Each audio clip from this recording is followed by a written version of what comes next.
সারা দেশে খুলেছে school college সহ বিভিন্ন শিক্ষা প্রতিষ্ঠান, খুলেছে সরকারি বেসরকারি বিশ্ববিদ্যালয়।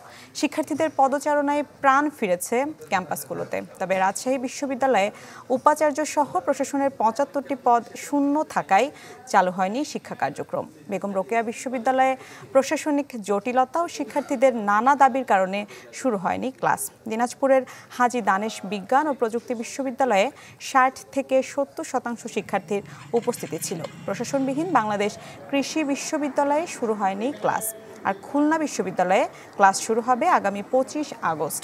তবে উপাচার্য যেন পদত্যাগ না করেন, এই দাবিতে অবস্থান কর্মসূচি করেন শিক্ষার্থীরা। রাজশাহী বিশ্ববিদ্যালয়ে এখন পর্যন্ত ক্লাস পরীক্ষা শুরু হয় না, যেহেতু এখানে ভিসি প্রভিসি বা প্রক্টর নিয়োগ নিয়ে এখনো কিছুটা ডিলে হবে।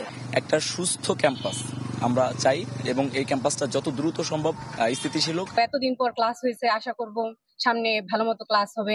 আমরা অনেক এক্সাইটেড এবার একদম ফার্স্ট ইয়ারের মতো যে আমরা নতুন করে ক্লাসে ফিরতে পারতেছি।